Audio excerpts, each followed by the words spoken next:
Hi ವೀಕ್ಷಕರೇ, ಹೇಗಿದ್ದೀರಾ ಎಲ್ಲರೂ? ಇವತ್ತು ನಾನು ನಿಮಗೆ ಒಂದು ಡಿಫ್ರೆಂಟ್ ಟೈಪ್ ಆಫ್ ಕ್ಯಾಬೇಜ್ ಪಲ್ಯನ ಹೇಳ್ಕೊಡ್ತೇನೆ. ನಿಮಗೆ ಎಲ್ಲರಿಗೂ ಒಂದೇ ಥರ ಪಲ್ಯ ತಿಂದು ಬೋರ್ ಆಗಿಬಿಟ್ಟಿರುತ್ತೆ. ಇದನ್ನೊಮ್ಮೆ ಟ್ರೈ ಮಾಡಿ, ರೆಡ್ ಕ್ಯಾಬೇಜ್ ಪಲ್ಯ. ಈ ರೆಡ್ ಕ್ಯಾಬೇಜಿಂದ ತುಂಬ ಹೆಲ್ತ್ ಅಡ್ವಾಂಟೇಜಸ್ ಇದೆ. ಗಟ್ ಹೆಲ್ತ್ಗೆ ಸಪೋರ್ಟ್ ಮಾಡುತ್ತೆ, ಆ್ಯಂಟಿಡಾಕ್ಸಿಡೆಂಟ್ಸ್, ಮತ್ತು ಇದರಲ್ಲಿ ಕ್ಯಾನ್ಸರ್ನ ಫೈಟ್ ಮಾಡುವಂಥ ಕ್ಯಾನ್ಸರ್ನ ಫೈಟ್ ಮಾಡುವಂಥ ಕೆಲವೊಂದು ವಿಟಮಿನ್ಸು, ಕೆಲವೊಂದು ಕ್ಯಾನ್ಸರ್ ಆ್ಯಂಟಿ ಏಜಿಂಗ್ ಕೂಡ ಇದು ಹೆಲ್ಪ್ ಆಗುತ್ತೆ.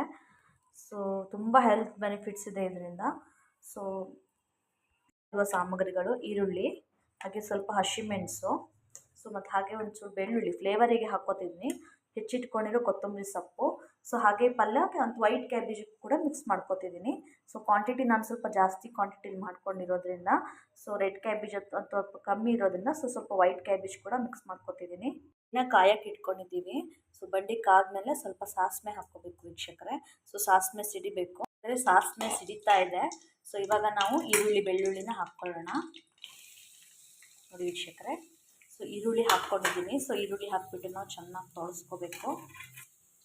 ನಾನು ಫ್ಲೇವರಿಗೆ ಬೆಳ್ಳುಳ್ಳಿಯನ್ನು ಹಾಕ್ಕೋತಿದ್ದೀನಿ, ಜಸ್ಟ್ ಅಂದರೆ ಫ್ಲೇವರ್ ಘಮ ಘಮ ಬರಲಿ ಅಂತ ನಾನು ಹಾಕ್ಕೊತಿದ್ದೀನಿ. ನೋಡಿ ವೀಕ್ಷಕರೇ, ಈರುಳ್ಳಿ ಬೆಂದಬೇಕು ಚೆನ್ನಾಗಿ. ಚೆನ್ನಾಗಿ ತೊಳಸ್ಕೋಬೇಕು ವೀಕ್ಷಕರೇ. ಈರುಳ್ಳಿ ಚೆನ್ನಾಗಿ ಬೇಯಬೇಕು. ಈ ಥರ ಚೆನ್ನಾಗಿ ತೊಳಸ್ಬಿಟ್ಟು ನಾವು ಇದನ್ನು ಮುಚ್ಚಿಡಬೇಕು. ಮುಚ್ಚಿಟ್ರೆ ಈರುಳ್ಳಿ ಚೆನ್ನಾಗಿ ಬೇಯುತ್ತೆ. ವೀಕ್ಷಕರೇ, ಸ್ವಲ್ಪ ಬೆಂದಿದೆ. ಸ್ವಲ್ಪ ಬೆಂದಾದ ನಂತರ ನಾನು ಇದಕ್ಕೆ ಜಿಂಜರ್ ಗಾರ್ಲಿಕ್ ಪೇಸ್ಟ್ ಹಾಕ್ಕೋತಿದ್ದೇನೆ. ನೋಡಿ, ಸ್ವಲ್ಪ ಬೆಂದಾದ್ಮೇಲೆ ನೋಡಿ ವೀಕ್ಷಕರೇ, ಸ್ವಲ್ಪ ಜಿಂಜರ್ ಗಾರ್ಲಿಕ್ ಪೇಸ್ಟ್ ಹಾಕ್ಕೋತಿದ್ದೀನಿ. ಆಲ್ರೆಡಿ ನಾನು ಬೆಳ್ಳುಳ್ಳಿನ ಹಾಕಿದ್ದೀನಿ ಫ್ಲೇವರಿಗೆ ಅಂತ. ಇದು ಹಾಕೋದು ತುಂಬ ಚೆನ್ನಾಗಿ ಟೇಸ್ಟ್ ಬರುತ್ತೆ.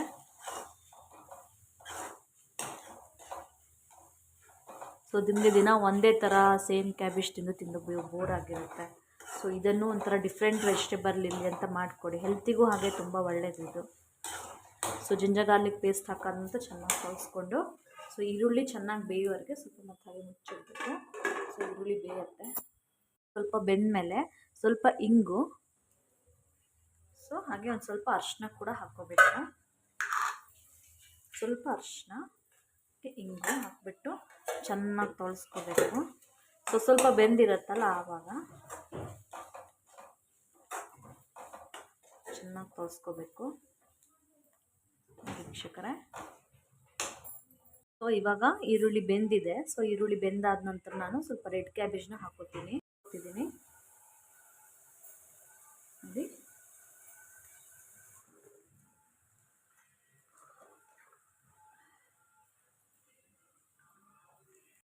ರೆಡ್ ಕ್ಯಾಬೇಜ್ ಹಾಕಾದ್ಮೇಲೆ ಚೆನ್ನಾಗಿ ತೊಳಸ್ಕೋಬೇಕು ವೀಕ್ಷಕರೇ. ನೋಡಿ, ಈ ಥರ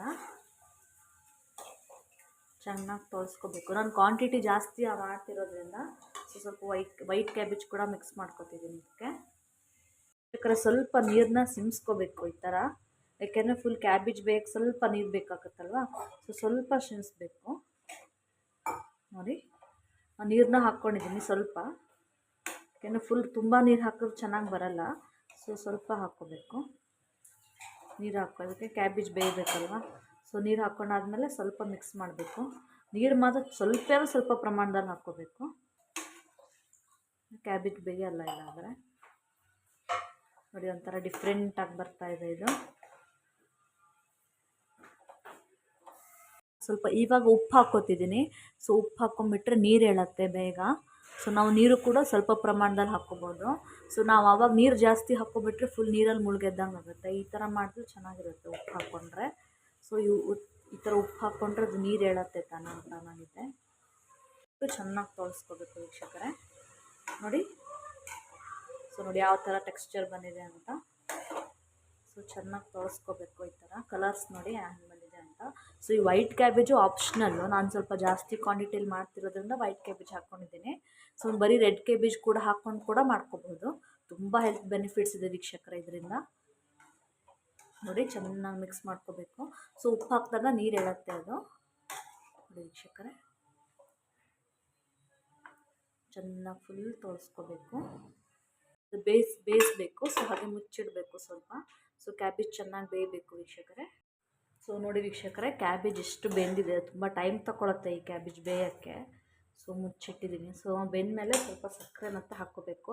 ಸೊ ಆಲ್ರೆಡಿ ಆವಾಗೇ ಉಪ್ಪು ಹಾಕ್ಕೊಂಡಿರೋದ್ರಿಂದ ಸೊ ಮತ್ತೆ ಇದಲ್ಲ. ಸೊ ಚೂರು ಸಕ್ಕರೆ ಹಾಕ್ಕೋಬೇಕು. ಹಾಕ್ಬಿಟ್ಟು ಚೆನ್ನಾಗಿ ತೊಳೆಸ್ಕೋಬೇಕು. ನೋಡಿ ಈ ಥರ ಕಲರ್ ಬಂದಿರುತ್ತೆ. ಸೊ ಕ್ಯಾಬೇಜ್ ಬೆಂದಿದೆ. ಸೊ ಇವಾಗ ನಾವು ಇದಕ್ಕೆ ಸ್ವಲ್ಪ ಮಸಾಲಾಸ್ ಹಾಕ್ಕೊಳ್ಳೋಣ. ಆದಮೇಲೆ ಆಲ್ರೆಡಿ ಬೆಂದಿದೆ. ಸೊ ನಾನು ಇಟ್ಕೊಂಡು ಕೊತ್ತಂಬರಿ ಸೊಪ್ಪನ್ನು ಹಾಕ್ಕೋತೀವಿ. ಹಾಗೆ ಮಸಾಲ ಕೂಡ ಇವಾಗ ಹಾಕ್ಕೋತೀವಿ. ಇವಾಗ ಹೆಚ್ಚಿಟ್ಕೊಂಡಿರೋ ಕೊತ್ತಂಬರಿ ಸೊಪ್ಪನ್ನ ಹಾಕ್ಕೊಳ್ಳೋಣ. ಸೊ ಇವಾಗ ಮಸಾಲ ಹಾಕ್ಕೋಬೇಕು. ಸೊ ಕೊತ್ತಂಬರಿ ಸೊಪ್ಪು ಹಾಕ್ಕೊಂಡು ಚೆನ್ನಾಗಿ ತೊಳೆಸ್ಕೊಂಡಾದ ನಂತರ ಕೊತ್ತಂಬರಿ ಸೊಪ್ಪು ಜಾಸ್ತಿ ಹಾಕ್ಕೊಂಡ್ರೆ ಚೆನ್ನಾಗಿ ಟೇಸ್ಟ್ ಬರುತ್ತೆ. ನೋಡಿ ವೀಕ್ಷಕರೇ, ಈ ಥರ ಕಲರ್ ಬರುತ್ತೆ. ಸೊ ಇವಾಗ ಮಸಾಲ ಹಾಕ್ಕೊಳ್ಳೋಣ. ಇವಾಗ ಮಸಾಲ ಪುಡಿ ಹಾಕ್ಕೊತಿದ್ದೀನಿ. ಸೊ ಕೊತ್ತಂಬರಿ, ಜೀರಾ, ಧನಿಯಾ ಪೌಡ್ರ್ ಇದೆಯಲ್ಲ ಅದನ್ನು ಹಾಕ್ಕೋಬೇಕು. ಹಾಗೆ ಸ್ವಲ್ಪ ಹಸಿಮೆಣಸಿನ ಪುಡಿ ಹಾಕ್ಕೋಬೇಕು. ಖಾರ ನೋಡ್ಕೊಂಡು ಹಾಕ್ಕೋಬೇಕು. ಹಾಗೆ ಸ್ವಲ್ಪ ಮಸಾಲ ಹಾಕ್ಕೊತಿದ್ದೀನಿ, ಗರಂ ಮಸಾಲ. ನೀವು ಯಾವ ಬೇಕಾದ್ರೂ ಹಾಕ್ಕೋಬೋದು. ಒಂದು ಪಲ್ಯದ ಪುಡಿ ಅಂತ ಸಿಗುತ್ತೆ, ಅದನ್ನು ಹಾಕ್ಕೊತಿದ್ದೀನಿ. ಸೊ ಹಾಕ್ಬಿಟ್ಟು ಚೆನ್ನಾಗಿ ತೊಳೆಸ್ಕೋಬೇಕು ವೀಕ್ಷಕರೇ. ಎಲ್ಲ ಮಸಾಲ ಎಲ್ಲ ಹಾಕಿಬಿಟ್ಟು ನೋಡಿ, ಖಾರಕ್ಕೆ ತಕ್ಕಂತೆ ಹಾಕ್ಕೋಬೇಕಾಯ್ತಾ. ಹಸಿಮೆಣಸಿನ ಪುಡಿ ಎಲ್ಲ ನಿಮ್ಮಲ್ಲಿ ಎಷ್ಟೆಷ್ಟು ಖಾರ ತಿಂತೀನಿ ಅಂತ ಗೊತ್ತಾಗಲ್ಲ. ಸೊ ಹಾಕ್ಬಿಟ್ಟು ಚೆನ್ನಾಗಿ ತೊಳೆಸ್ಕೋಬೇಕು. ಚೆನ್ನಾಗಿ ಟೇಸ್ಟ್ ಬರುತ್ತೆ ಈ ಥರ ಮಸಾಲೆ ಹಾಕ್ಕೊಳ್ಳೋದ್ರಿಂದ. ಹಾಕ್ಕೊಂಡಾದ್ಮೇಲೆ ಈ ಥರ ಬಂದಿದೆ. ಸೊ ಇವಾಗ ನಾವು ಇದಕ್ಕೆ ಸ್ವಲ್ಪ ಹುಳಿ ಅಂಶ ಬೇಕಲ್ಲ, ಸ್ವಲ್ಪ ಲಿಂಬು ಹಾಕ್ಕೊಳ್ಳೋಣ. ಲಿಂಬು ರಸನ ಹಾಕ್ಕೋಬೇಕು. ಈ ಥರ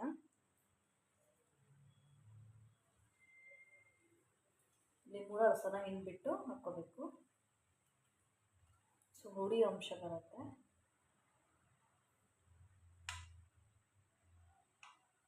ನೋಡಿ ವೀಕ್ಷಕ, ಈ ಥರ ಲಿಂಬು ರಸನ ಹಾಕ್ಕೋತಿದ್ದೀನಿ. ಚೆನ್ನಾಗಿ ತೊಳೆಸ್ಕೋಬೇಕು. ಸೊ ಈ ಕ್ಯಾಬೇಜ್ ಪ್ರಾಬ್ಲಮ್ ಅಂದರೆ ಕ್ಯಾಬೇಜ್ ಬೇಯೋಕ್ಕೆ ಸ್ವಲ್ಪ ಟೈಮ್ ತೊಗೊಳುತ್ತೆ ಅದೇ. ಸೊ ಬೇಗ ಆಗಲ್ಲ ಇದು ಕ್ಯಾಬೇಜ್ ಪಲ್ಯ. ನೋಡಿ ಈ ಥರ ಒಂಥರ ಡಿಫ್ರೆಂಟಾಗಿ ಬಂದಿದೆ. ಸೊ ಟೇಸ್ಟು ಕೂಡ ತುಂಬ ಚೆನ್ನಾಗಿದೆ ವೀಕ್ಷಕರೇ.